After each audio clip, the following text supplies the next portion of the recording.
The alien settlement was crowded with noise and smoke. Merchants shouted prices, children ran between stalls, and strange lights flickered across the streets. But in one corner, away from the noise, a tiny girl sat curled against a broken wall.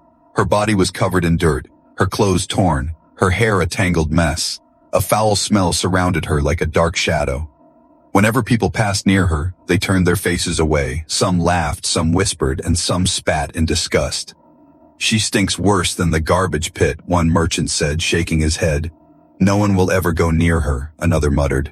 The girl lowered her head, her small hands gripping her knees. She had heard these words 1,000 times. She no longer cried when they insulted her. She had no strength left for tears. Her name was unknown because no one had ever asked it. To the people of the settlement, she was nothing, a curse, a shadow, a reminder of weakness. No one gave her food, no one gave her shelter. She lived on scraps thrown to the ground. Even dogs were treated better than her. On this night, the stars above were hidden by heavy clouds. The marketplace buzzed with cruel laughter, and the girl sat shivering, hungry, smelling of dirt and despair. No one noticed her, no one cared, until a man walked into the settlement. He was tall, with broad shoulders, his clothes dusty from long travel. His eyes were sharp, scanning the streets. He looked human, different from the aliens around him. Strangers whispered, pointing at him, but he ignored them. His steps were steady, his face calm. But when he passed the broken wall, he stopped.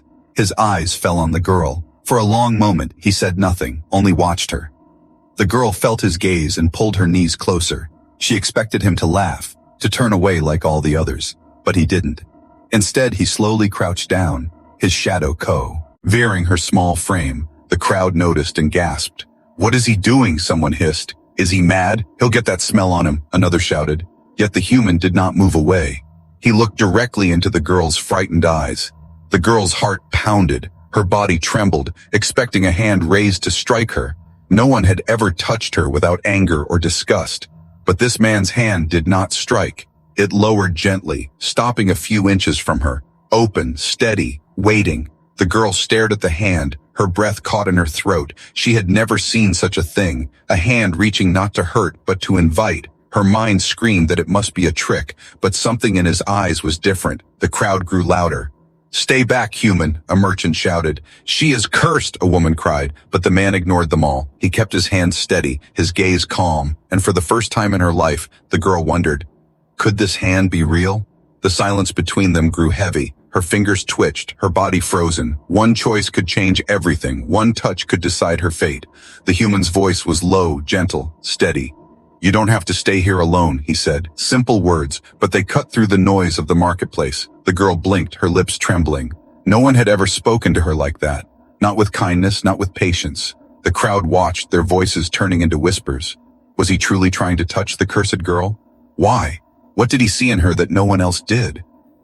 The girl's hand lifted slightly, shaking. Her small fingers hovered near his palm, and in that moment, the entire marketplace seemed to hold its breath. Would she take his hand, or pull away forever? The girl's hand hovered in the air, so small, so thin, trembling like a dry leaf in the wind. The human kept his hand steady, waiting, his eyes calm, his breath slow, as if time itself had stopped. The crowd murmured louder. Some laughed, some shouted. "He's insane," one voice called. "She will curse him," another warned.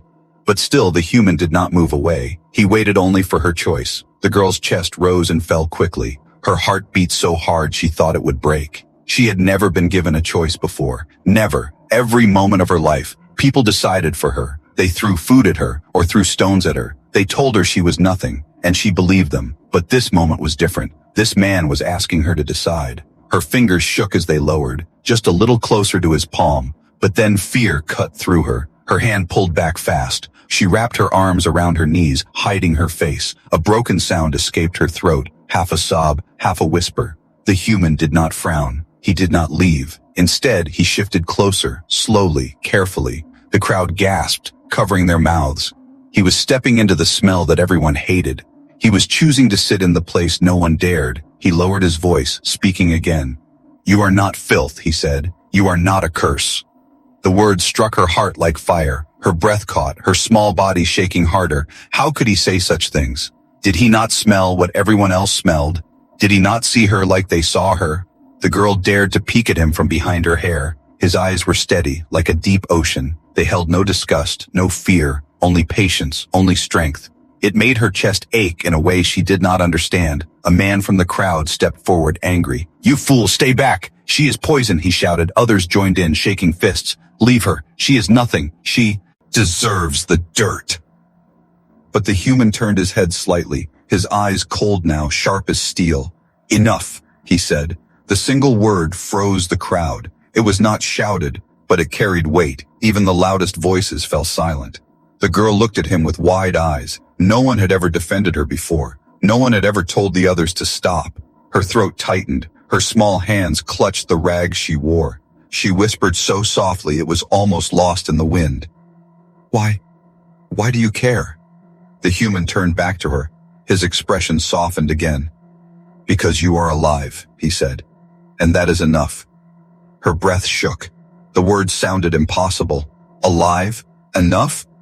No one had ever said she was enough. Not once in all the cold nights she had suffered. Her eyes burned with tears she thought she had forgotten how to make. Slowly, her hand lifted again, still trembling, still weak, but this time, it did not stop. Her fingers touched his palm. The crowd gasped, louder than before. Some cursed, some shouted in disbelief, but to the girl, the voices vanished. All she felt was the warmth of his hand closing gently around hers. Firm, steady, unshaking.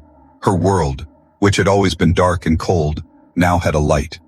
The human stood, lifting her carefully. Her small body weighed nothing in his arms. She expected him to drop her, to throw her away, but he held her close, as if she was precious, as if she belonged. The marketplace fell silent. All eyes followed as he walked forward, carrying her. No one dared step in his way. The girl clung to him, confused, terrified, and yet safe. For the first time in her life, she felt safe. But deep inside, fear still whispered, why? Why was he doing this? What did he want from her? And most of all, what would happen now? The human carried the girl through the narrow streets. Her small body clung to him, her head pressed against his chest. Her hair was tangled. Her skin still smelled of dirt, but his arms did not loosen. He walked as if she weighed nothing. The crowd followed, their voices rising like a storm.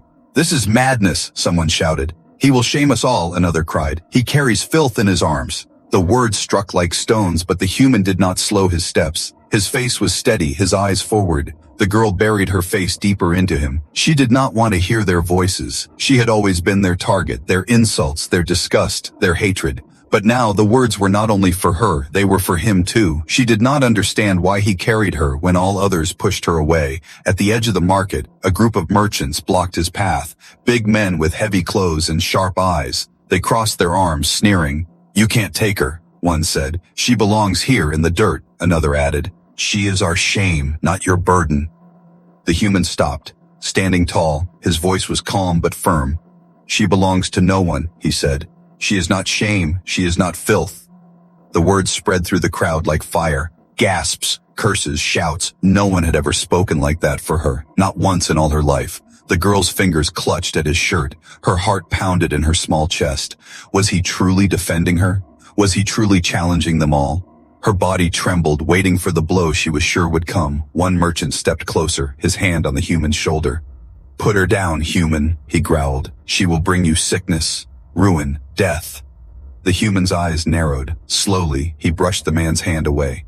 "No," he said. The single word was like steel, sharp, final, unshaking. The crowd roared with anger. Some shouted for him to leave. Others shouted for him to drop her. But the human only tightened his hold. His steps pressed forward, strong and steady. The merchant stumbled back, shocked by his will. The girl peeked out from behind his chest. She saw faces twisted with rage. She saw mouths spitting curses, but none of them touched him. None dared block his path again. For the first time, she was shielded. For the first time, she was carried through hate instead of crushed by it. Tears welled in her eyes. Her lips trembled. She whispered so softly that only he could hear.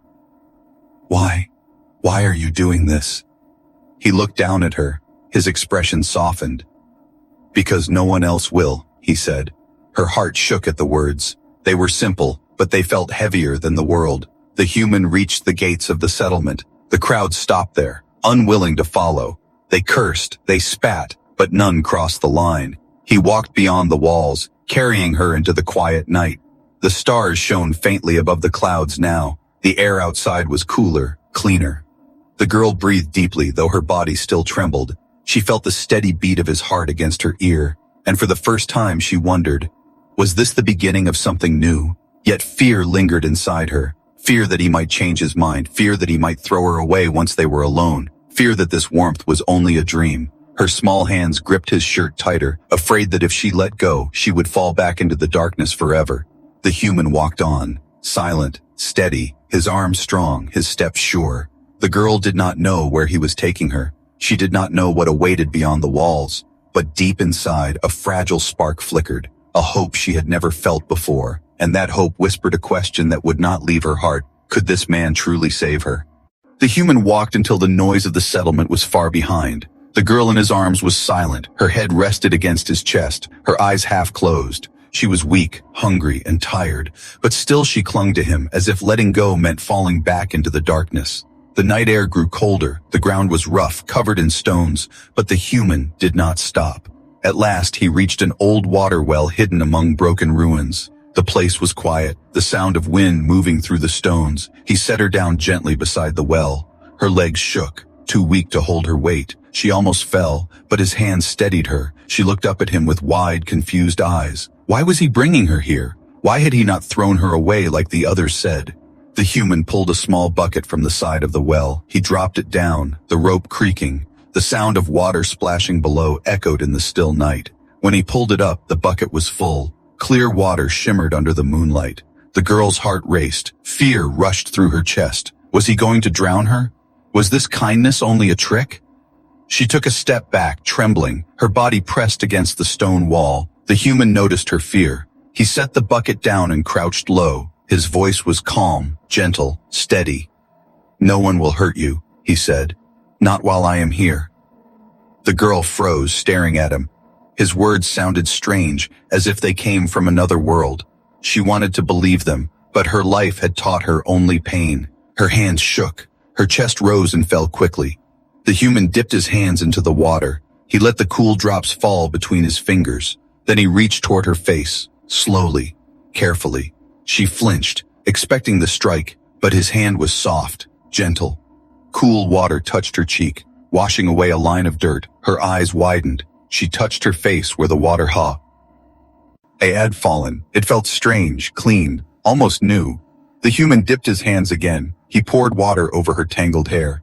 The dirt and filth began to loosen. The smell around her grew weaker. Underneath, her skin glowed faintly in the moonlight. Strange markings appeared, delicate patterns, not ugly, not cursed, beautiful. The girl gasped. She had never seen herself like this. Her people had never allowed her to see water, never allowed her to be clean. Tears filled her eyes. She could not understand why this man cared enough to wash her. The human said nothing. He continued carefully, rinsing the dirt from her arms. Each touch was gentle, never harsh. His eyes never looked at her with disgust, only patience, only care. The crowd's words echoed in her memory. She stinks worse than garbage. She is cursed. But now, as the water fell, those words began to lose their power. For the first time, she felt something different. She felt human hands treating her as if she mattered. Her lips parted, a broken whisper escaping.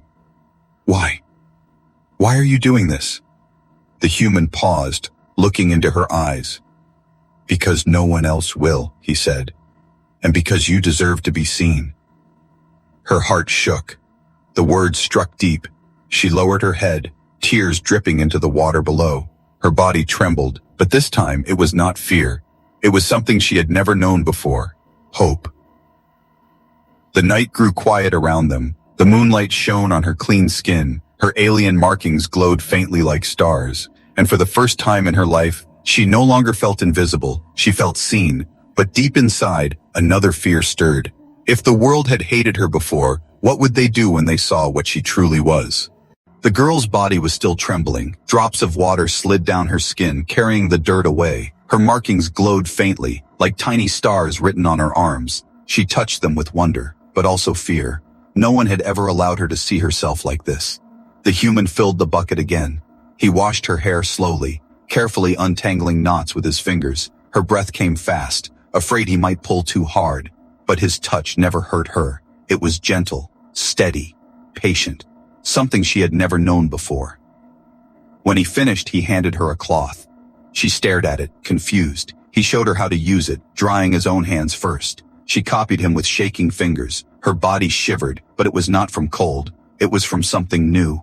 A strange warmth inside her chest. The human reached into his pack and pulled out clothes. They were plain but clean. He held them out, turning his back to give her space. Her eyes widened. No one had ever given her clothes before. She touched the fabric, soft under her fingers. For a long moment she just held them. Then she slowly dressed. The clothes hung loose on her small body, but to her, they felt like armor. The human glanced back and gave a small nod. "Better," he said. The girl lowered her head, not knowing how to answer, but her lips trembled with the ghost of a smile. He lifted her again, as if she weighed nothing. She did not resist this time. Her body leaned against his chest. Her small hands clutched his shirt without thinking. The fear was still there, but softer now. The warmth of his arms made it harder to believe he would harm her. He walked through the night. The road stretched on, silent and dark. The stars above watched like quiet guardians. The girl's eyelids grew heavy. For the first time in years, her body began to relax.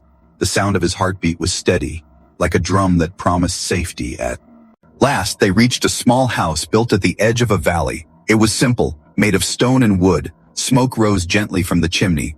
The place was quiet, away from the noise of the settlement. The girl lifted her head, staring with wide eyes. She had never seen such a home. Not for her, not for someone like her. The human opened the door and stepped inside. The room was warm, lit by a soft fire. The smell of cooked food drifted through the air. The girl's stomach tightened with hunger. She lowered her head, ashamed of the sound it made, but the human only set her gently in a chair near the fire. "Wait here," he said. Her eyes followed him as he moved. He filled a bowl with soup, steam rising from it. He placed it before her. The girl stared at the bowl, confused. Food, real food, placed in front of her. Not thrown at her, not stolen. Her hands shook as she lifted the spoon. The taste was warm, soft, filling. Tears slipped down her cheeks as she ate. The human sat across from her, watching quietly. He did not laugh. He did not rush her. He only waited until she was finished. Her small voice whispered after the last bite. "Why are you giving this to me?" The human leaned back, his face calm. "Because you need it," he said. The words were simple, but they carried weight. The girl lowered her head. Her heart ached, but in a way that felt alive. The fire crackled softly. The room wrapped around her like a blanket. She touched the edge of the table, her hands still trembling. Her chest whispered with a new thought she could not stop. Maybe, just maybe, this was not a dream. Maybe this was real. But deep inside, she feared one thing. If kindness was real, how long would it last?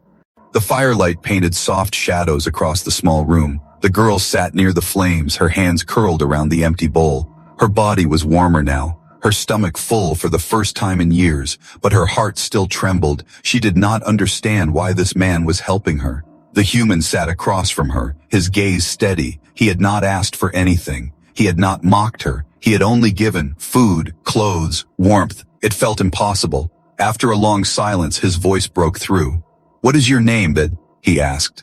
The girl froze. Her lips parted, but no words came. Her fingers dug into the edge of the chair. She lowered her head, whispering, "I don't have one." The words were soft, almost lost in the crackle of the fire. But he heard them. His brows drew together. "No name." He leaned forward, resting his arms on the table. "Then they never gave you one?" he asked. She shook her head quickly, her hair falling over her face. "They called me nothing," she said. "Or worse." Her voice cracked. She remembered the curses, the cruel laughter, the names they spat at her like poison. She had carried them in silence. She had believed them. Her chest tightened as tears burned her eyes. The human was silent for a moment, then he spoke with calm certainty. "Then I will give you one." The girl's head snapped up, her eyes wide. "You will?" she whispered. No one had ever said such a thing. No one had ever cared. He nodded slowly, his gaze soft but firm. "You deserve a name," he said. "A name that is yours, not given by hate." She trembled, staring at him as if he was speaking in another language. Her lips shook, unable to form words. He looked into the firelight, thinking. Then he turned back to her. Elira, he said. The sound of it was gentle, flowing, strong. In my old language it means pure dawn. He smiled faintly. A new beginning. The girl's breath caught. She whispered it back slowly, carefully. Lyra. The sound was soft, fragile, but it felt warm on her tongue. It felt alive, as if the word wrapped around her like a cloak. Her chest ached. Tears spilled down her cheeks. She pressed her hands to her face, sobbing quietly. The human did not move to stop her. He only let her cry, as if her tears were something sacred, as if they were proof that she was alive. When her sobs grew quiet, she lowered her hands, her eyes red, her cheeks wet. She whispered again, this time with a small smile. My name is Elira. The human nodded once, firm and steady. Yes, he said, your name is Elira. The fire crackled between them. The girl repeated it again under her breath. Elira. Each time it felt more real. Each time it felt like a piece of her she had never known was finally returning. She leaned against the chair, her body heavy with exhaustion. But for the first time, she did not feel like nothing. She felt seen. She felt named. Her small fingers curled around the fabric of her new clothes, her heart whispering the word again and again. Elira. The human rose, covering her with a blanket. She looked up at him with wide, tired eyes. Her lips moved, uncertain. Thank you, she whispered. 2 small words, but they carried all the weight of her soul. The man gave a slow nod, his face calm, his voice steady. Rest now, Elira, he said. You are safe here. Her eyelids grew heavy. The warmth of the fire and the blanket wrapped her in peace. And for the first time in her life, she closed her eyes without fear. But outside, in the dark, shadows moved. The Order of Purity had heard the whispers. The cursed girl had been taken, and they would not let her live in peace. The night outside was heavy. The stars hid behind thick clouds. The valley lay silent, but danger moved unseen.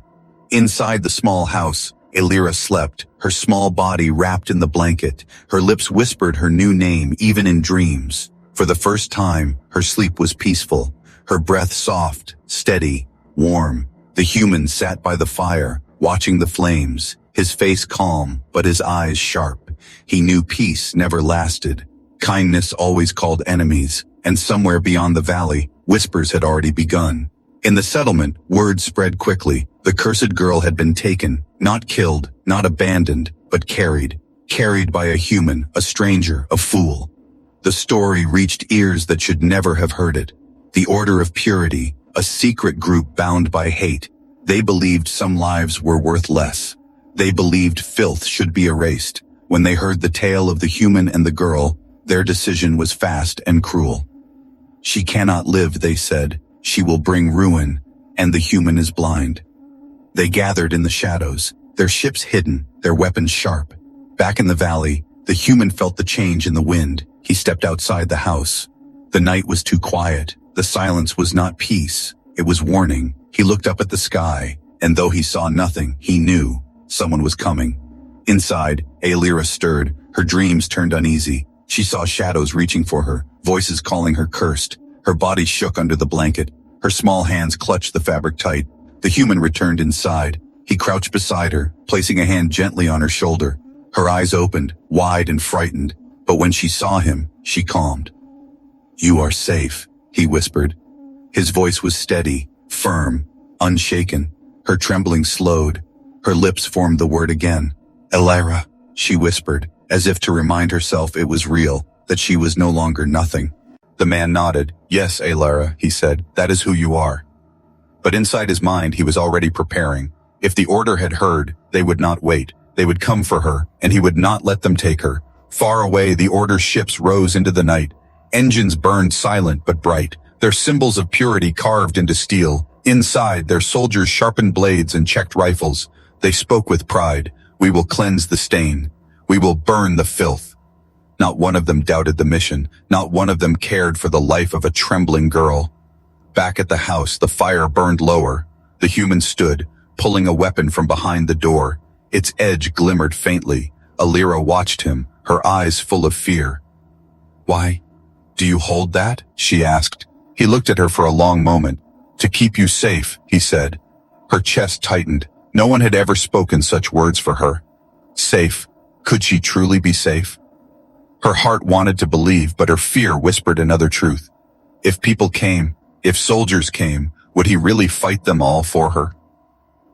Outside, the wind carried a new sound, the low hum of engines, faint but growing. The shadows above the valley thickened. The order of purity had arrived. The girl shivered under her blanket. The human gripped his weapon tighter, his eyes locked on the door. The peace of the house was broken, the night of quiet was gone, and in the darkness beyond the walls, the hunters prepared to strike. The night outside grew darker, the low hum of engines trembled in the valley air, but inside the house, the fire still burned, and for a short while, Alira felt warmth she had never known. The human sat at the table, carving wood with a small knife. His hands were steady, his face calm. Alira watched with wide eyes, curiosity glowing in them.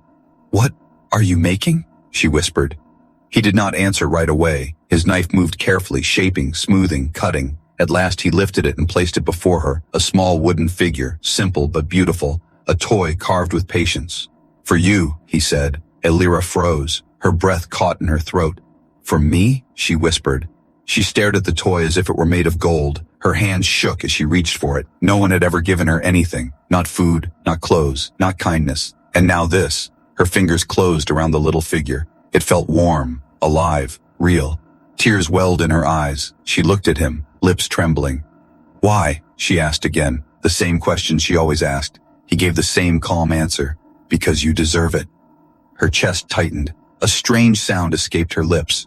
At first she did not understand it, but then she realized she was laughing, a small, broken laugh, the first laugh of her life. The human smiled faintly, watching her. Her laugh was soft, fragile, but it filled the room. Alira pressed the toy to her chest. Her tears fell, but her smile remained. She had never known it was possible to laugh and cry at the same time. The fire flickered gently, the warmth of the room wrapped around her. She whispered, "Thank you." Her voice cracked, but it carried truth. She had never thanked anyone before. There had never been a reason. The human stood and stepped outside for a moment. He looked up at the sky, his jaw tight. The hum of engines was louder now, the order of purity wow. As drawing closer, he gripped the handle of his weapon, but when he stepped back inside, he forced his face to calm. Alira did not need fear. Not now, not when she had just found a smile. That night, as the fire burned low, Alira placed a small gift beside his bed. It was nothing more than a flower she had found outside the house, but to her, it was everything. Her hands shook as she laid it there. Her whisper was soft. "Thank you for seeing me." The human found the flower at dawn. He touched it gently, his eyes narrowing. He did not show her, but the gesture touched him deeply. This fragile girl who had been left in the dirt was learning to give, to smile, to hope. But the peace was fragile. Outside, the night cracked with the sound of landing ships. Engines roared, dust rose into the air. The crest of the Order of Purity glowed on their hulls. Their soldiers marched with weapons in hand, their voices cold, sharp, merciless. "Find the girl," their leader ordered. "She belongs to no one. She will not live." Inside, Alira still held her toy, her small smile fading as the air trembled. Her ears caught the sound of boots striking earth, her chest filled with fear again, her eyes turned to the human. "Someone is coming," she whispered. He nodded, his face hard as stone. "Yes," he said. "They are here." He stood tall, lifting his weapon. The firelight glimmered against the steel. His shadow stretched across the wall, strong, steady, unshaken. He turned to her, his voice low but firm. "Stay behind me, Alira," he said. "No matter what happens, stay." Her small hands clutched the toy tighter. Her heart pounded in her chest. She wanted to scream, to beg, to hide, but she only whispered, "Will you protect me?" The human looked at her with steady eyes. "I will," he said. The words were not loud, but they were stronger than any wall. Outside, the Order's soldiers surrounded the house. Inside, a girl with her first toy and her first smile stood trembling, and the man who had given her both prepared to fight the world. The first light of dawn touched the valley. The sky was pale, the air cold, but the ground shook with heavy steps. The Order of Purity had arrived. Their soldiers moved like shadows across the land. Their armor glinted under the weak light. Their weapons hummed with deadly power. Voices rang out, sharp and cruel. "Find the girl," they ordered. "She is filth. She must not live."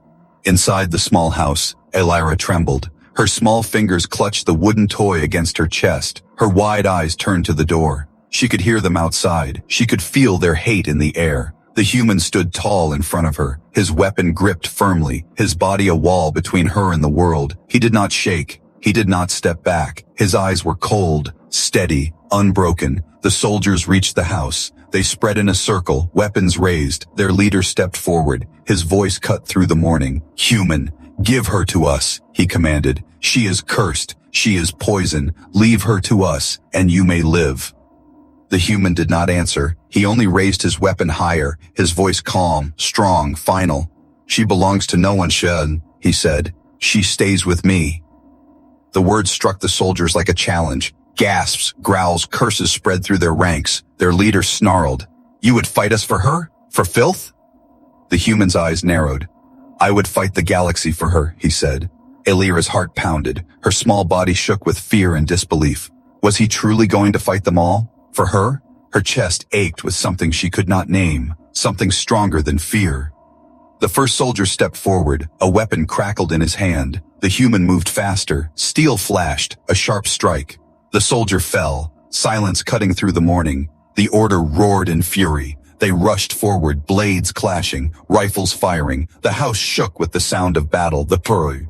Humans stood in the doorway, every strike, every blow keeping them from reaching the girl.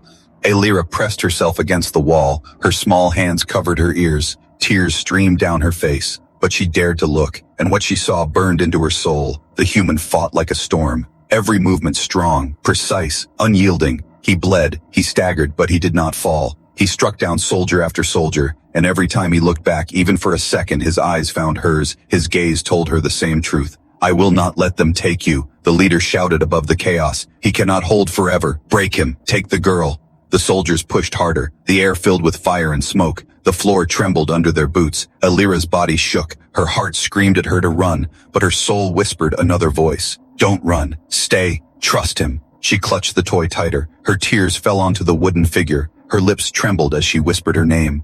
"Elira." She repeated it again, louder, as if reminding herself that she was no longer nothing. She had a name now, and someone was fighting for it. Outside, the soldiers regrouped. Their leader raised his weapon. "This ends now," he snarled. He charged forward, his blade aimed at the human's chest. The girl gasped. Her cry tore through the noise. "Please don't."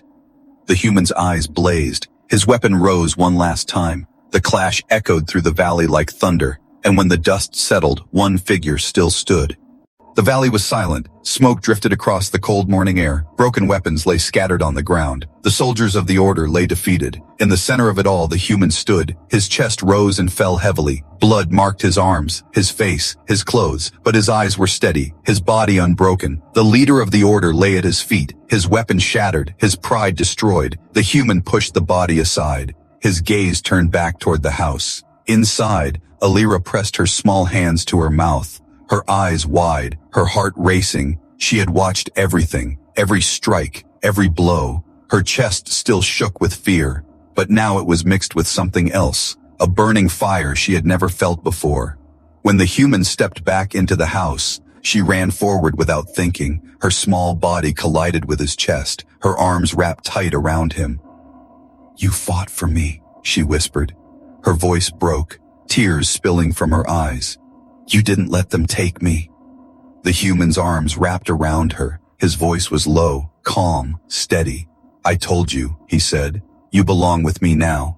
Her tears soaked into his shirt, but her lips curved into a trembling smile. For the first time, she believed it. She believed she was not filth, not a curse. She was Elira. She was alive, and someone had chosen her. He lifted her gently, carrying her to the chair by the fire. She clung to him, afraid he might vanish if she let go, but he stayed. He set her down softly, covering her with the blanket again. His hand rested on her head. "You are safe," he said. And this time she believed the words. The sun rose slowly, its light spread across the valley. The broken soldiers were nothing more than shadows in the distance. The order had been defeated, but whispers would spread again. More enemies would come. The human knew this, yet he did not fear it, because now he knew. It's something worth fighting for. Elira looked up at him. Her small voice whispered, "Why me?" The question she had asked again and again, her eyes filled with tears as she searched his face. "Why did you choose me when no one else did?" He crouched before her, meeting her gaze. "Because I saw you," he said. "Not what they said you were, not their hate, not their lies. I saw you. Her lips trembled, her tears fell freely. She pressed her hands to her chest, her heart hurt. But it was a new kind of pain, a pain filled with hope, a pain filled with love. She whispered her name softly. Elira. The human nodded. Yes, he said. Elira.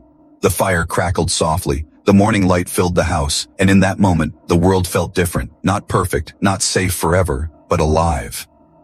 New. The human stood, looking out the window. He knew the path ahead would be hard, but he also knew this truth. He would never let her be alone again. Behind him, Elira clutched the toy to her chest. Her first gift, her first treasure.